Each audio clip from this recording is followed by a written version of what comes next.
It is the afternoon of June 24, 1944. The clock reads just after 3 p.m. when the Catalina seaplane, piloted by Flight Lieutenant David Ernest Hornell, cuts through the heavy clouds over the Norwegian Sea. The mission is simple and straightforward. Conduct a routine patrol in search of enemy submarines. On board, an experienced crew of 8 men take their positions amid the constant sound of the engines and the steady rocking of the aircraft. The Catalina, identified by the number JX-273, belongs to Squadron 162 of the Royal Canadian Air Force. That afternoon it flies at low altitude, scanning the horizon with heightened attention.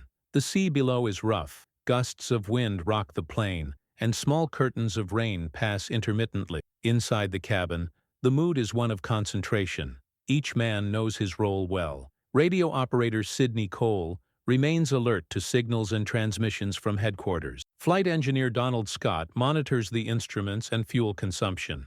The gunners keep their eyes fixed on their sectors, ready to react to any suspicious shadow on the sea surface. The monotony of the flight is broken by a voice coming from the intercom. The port gunner asks, "Hey, do you see what I see on the left?" Hornell, who was adjusting the course, turns his gaze to the window. In the distance, amid the irregular glare of the waves, an elongated, dark, distinct shape appears. He has no doubt. It is an enemy submarine. Immediately, Hornell sounds the combat alarm. The shrill sound echoes throughout the fuselage, and the men take up their attack positions. The plane changes direction. The Catalina turns sharply and begins to gain altitude, preparing for the approach. 4 depth charges are strapped under the wings, ready for launch. Below, in the German submarine U-1225, commanded by Oberleutnant zur See Horst Sauterberg, the lookouts have already spotted the silhouette of the plane. The alarm also sounds inside the vessel. The orders are quick and firm.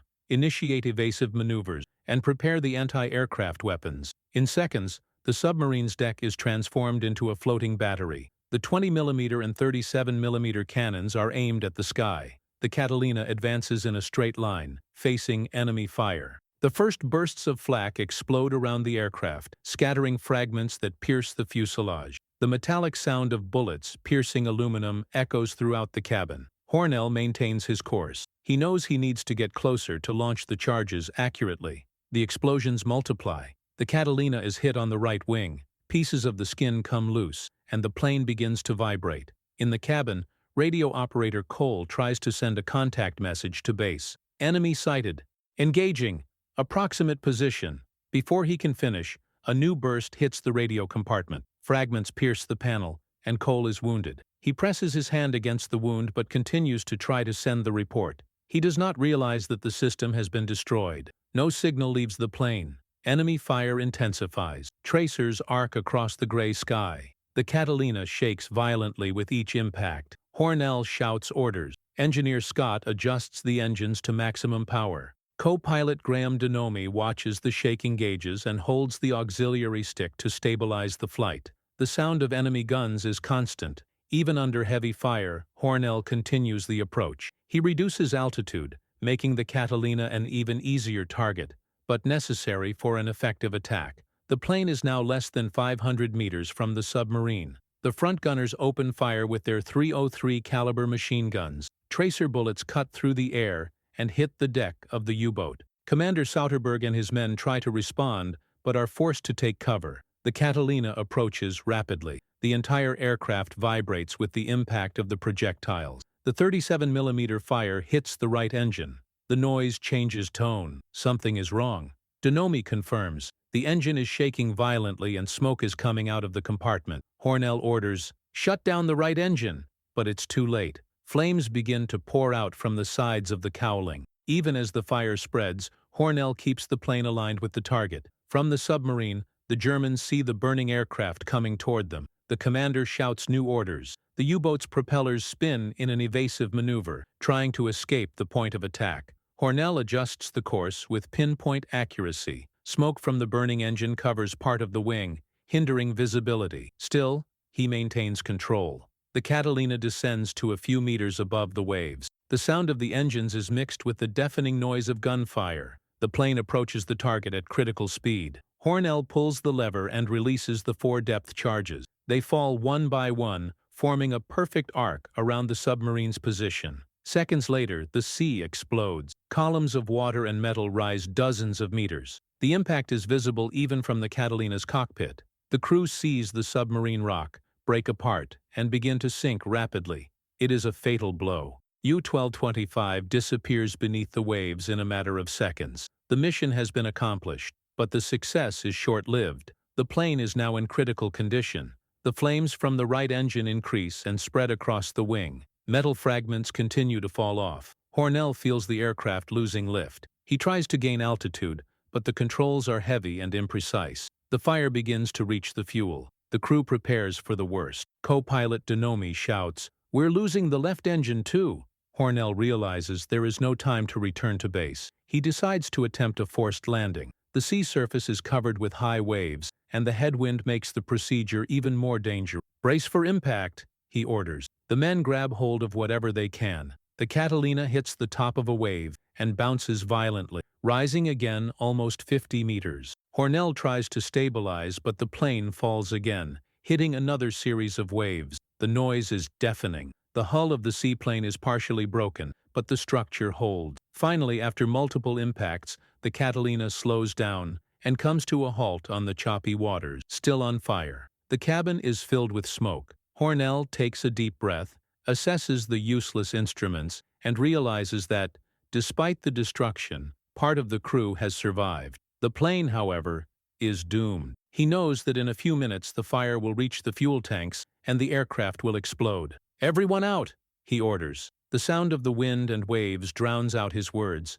but the meaning is clear. The men begin to prepare the lifeboats. The battle is over. The submarine has been destroyed, but the Catalina seaplane, which had defeated the enemy, now struggles to survive the sea that surrounds it. The late afternoon falls over the North Atlantic. The Catalina floats, partially burned, with smoke rising on the horizon. On the silent radio, no distress message has been sent. Down below, among the waves, the enemy lies at the bottom of the sea, and above, the survivors prepare to face a new battle, no longer against the enemy, but against the ocean and the weather. Cold water floods the interior of the Catalina as smoke from the burned engine mixes with the smell of fuel. The crew acts quickly. Commander Hornell shouts direct orders. "Inflate the boats, quickly!"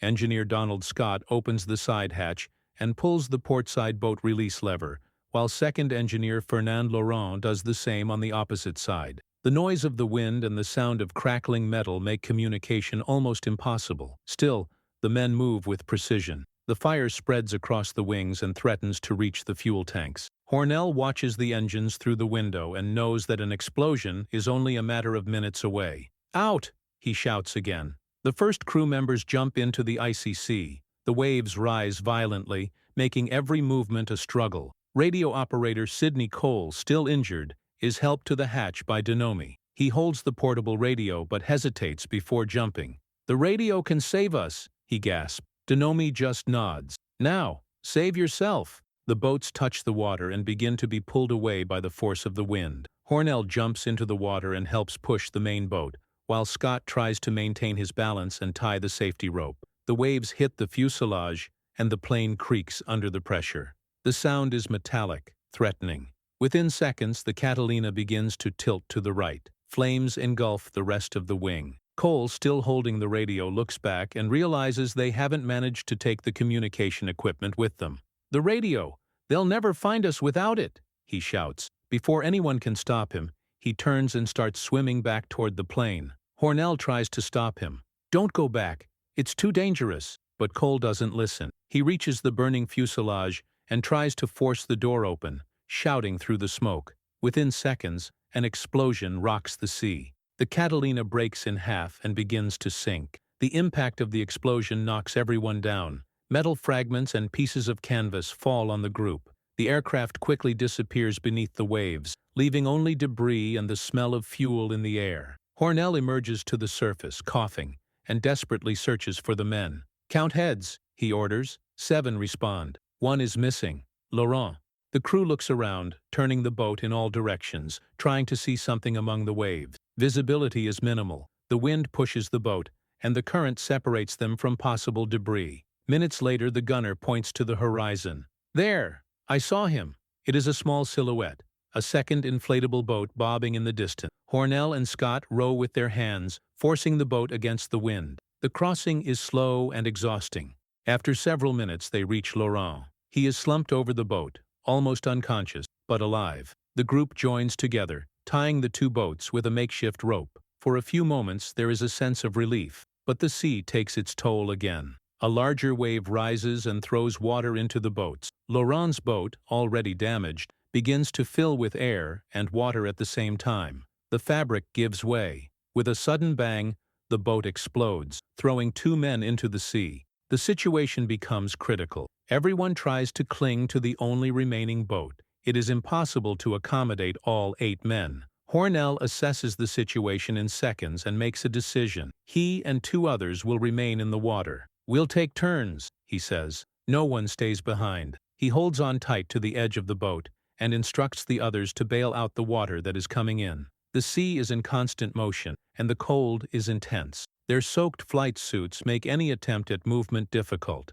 Time passes slowly. The water is a constant blow to the body. Hornell scans the horizon in the hope of seeing an Allied aircraft. The hours drag on. The wind changes direction, and small gusts of rain begin to fall. Visibility drops even further. One of the men asks, "What about the radio signal?" Hornell replies, "Cole managed to send them. They must be on their way." He does not know that the transmissions never reached the base. As night falls, the temperature drops rapidly. The men begin to feel the first signs of hypothermia. Hornell organizes a relay, 2 inside the boat, 3 outside. Each group stays in the water for about 20 minutes before switching. The plan is simple: to prevent anyone from freezing to death before rescue arrives. The next few hours are spent in silent waiting. From time to time, someone tries to look up at the sky in search of lights. The sea seems endless. The sound of the waves drowns out all voices. Water entering the boat is removed with helmets and pieces of metal,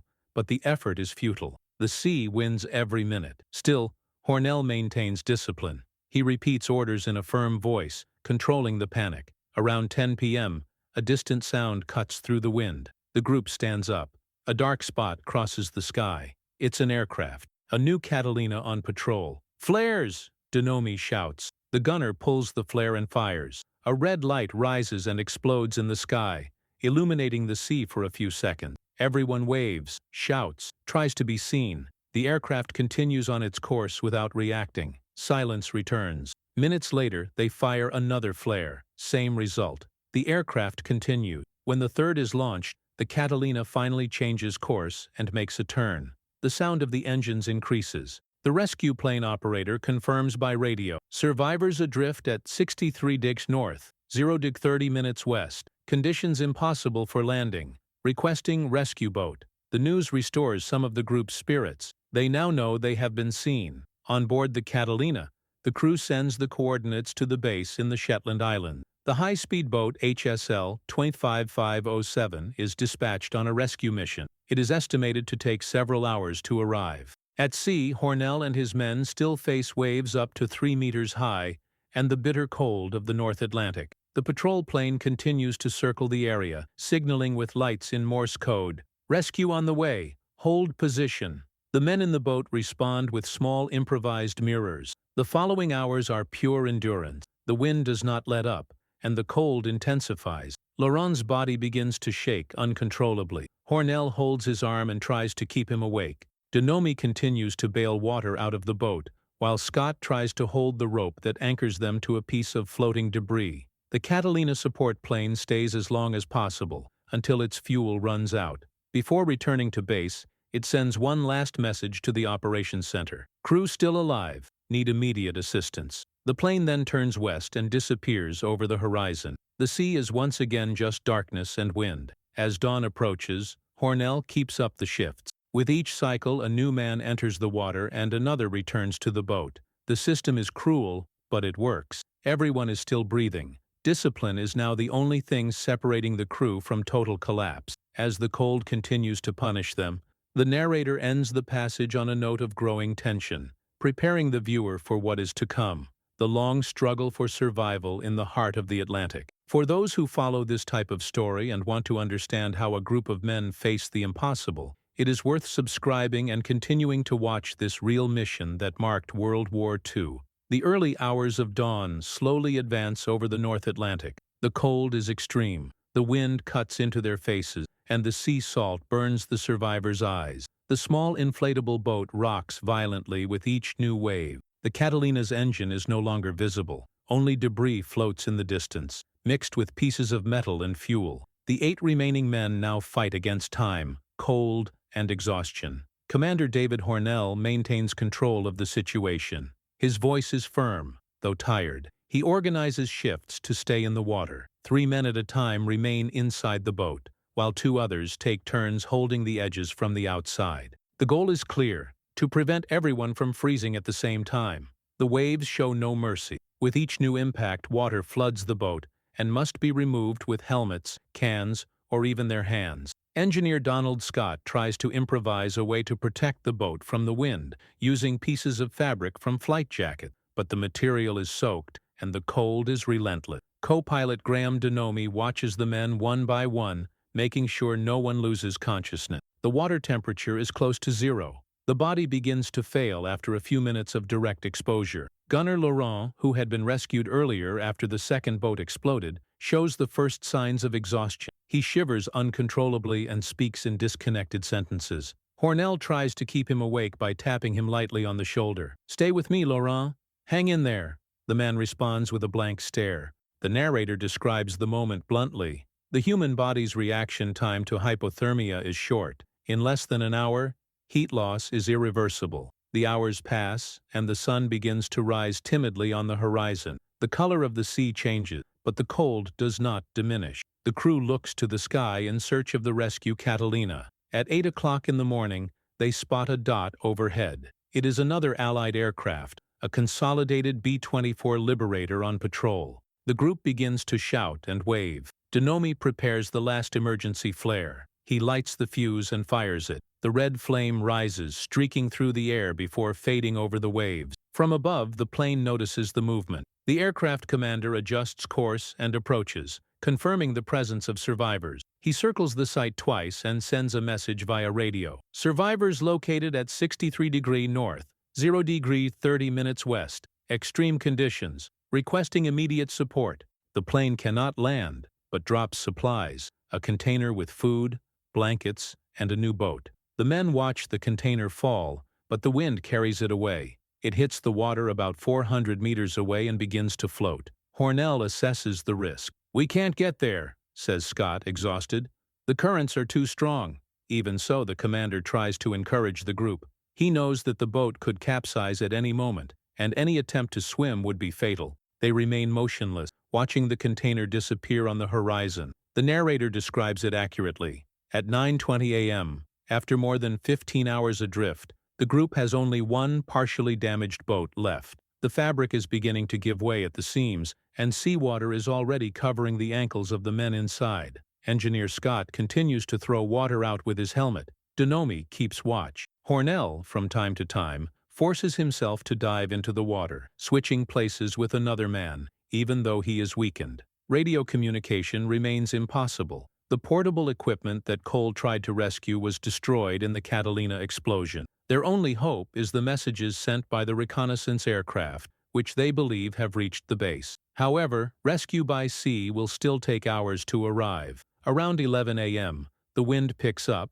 and the sea becomes rough again. The boat is dragged toward a stronger current. The water instantly freezes the men's legs. Hornell tries to hold on to the mooring rope, but the continuous movement of the waves knocks him down. He resurfaces, clinging to the side of the boat. Denomi helps him climb back in. The narrator's voice describes the scene without pause. Physical exhaustion and extreme cold reduce the chances of survival with every passing minute. Laurent begins to delirium. He speaks confusedly, saying that he sees the sun and feels heat. Hornell holds his face and tries to calm him down. "You're okay, stay awake." But Laurent doesn't respond. Minutes later, he stops moving. His body is carefully placed on the side of the boat, covered with a piece of canvas. Hornell watches him for a few seconds before giving the order. "We can't keep him on board. The boat can't handle the weight." The body is pushed into the sea. The group remains silent. Time drags on again. Their hands are swollen,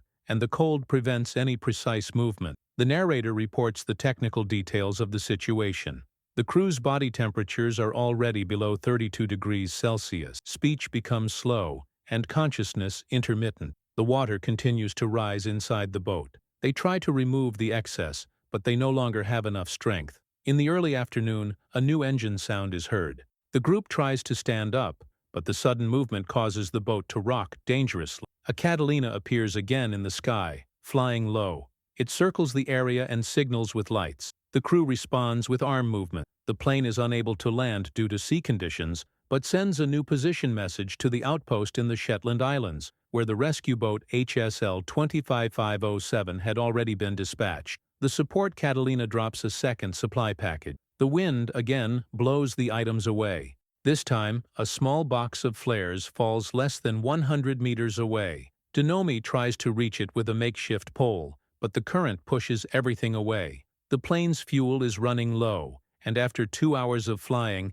it is forced to return to base. Before leaving, the flight operator transmits one last light signal. Help is coming. The sea remains relentless. The wind blows from the north, and the temperature drops once again. Hornell, almost without strength, continues to lead the group. He distributes the task. Scott and Denomi take turns drawing water, while the others try to keep the boat stable. The following hours are spent in absolute silence, broken only by the sound of the waves. As the day draws to a close, the situation worsens. The fabric of the boat is torn in 2 places, and water covers half of the structure.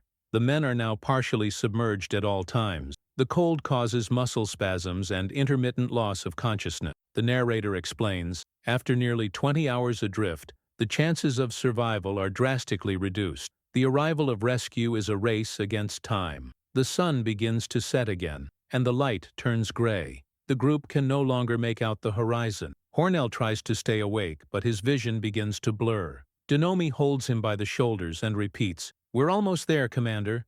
They'll come." The documentary camera describes the final scene of the day with technical precision. The rough sea, the partially submerged boat, and a group of men mechanically struggling to stay above the surface as night approaches for the second time. The second day of drifting begins with the sea still rough and the cold increasingly intense. Waves crash over the small inflatable boat, which is already partially submerged. The torn fabric allows water to pour in relentlessly, and the survivors take turns trying to bail it out with what they have left. A helmet, a dented can, their bare hands. The effort is almost futile. Their strength is at its limit. Each man's face is swollen and pale, his lips purple from the cold. Commander David Hornell can barely keep his eyes open, but he continues to coordinate the group.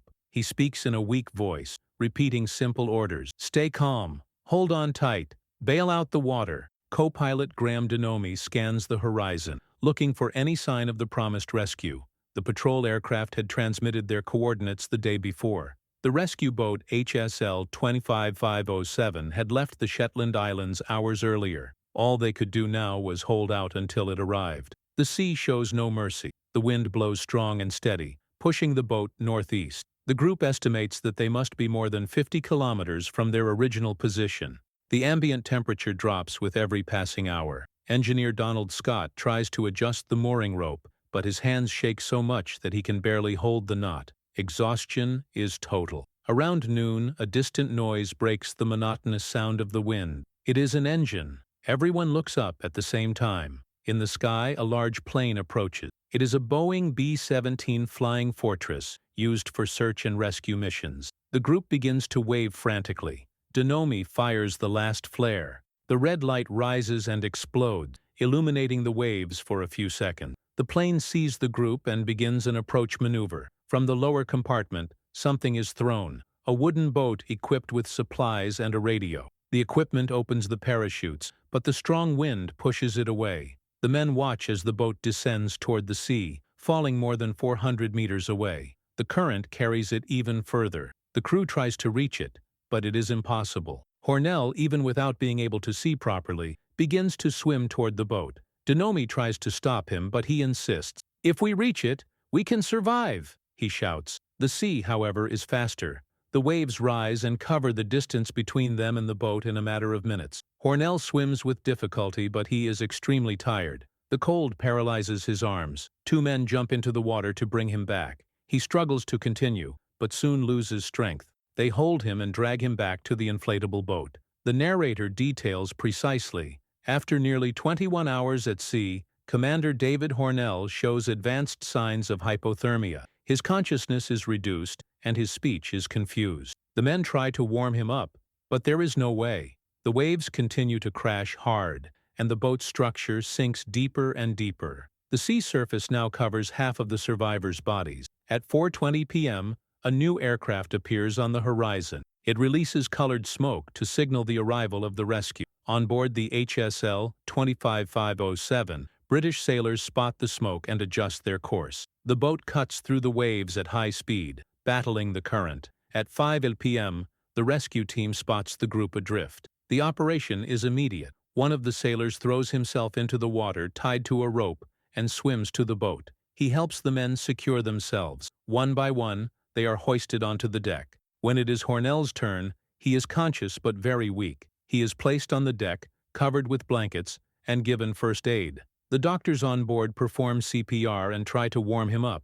For 4 hours, the effort is constant. The narrator describes the moment without pause. Despite their attempts, the commander does not respond. At 9:30 p.m., he is pronounced dead. Of the 8 crew members, 5 survive. All are taken to a naval base in the Shetland Islands, where they receive medical treatment and later return to active duty. David Hornell's body is buried with military honors. He was 33 years old. The Air Force's final report confirmed that the attack on submarine U-225 was successful. The depth charges dropped by the Catalina completely sank the enemy ship, which disappeared with its entire crew. The action was considered one of the most daring by the Canadian squadron during the war. Months later, Hornell's name was included among those awarded the Victoria Cross, the British Empire's highest military honor. The official statement described, "His courage, determination, and leadership during the mission were exemplary. Even with the aircraft severely damaged and on fire,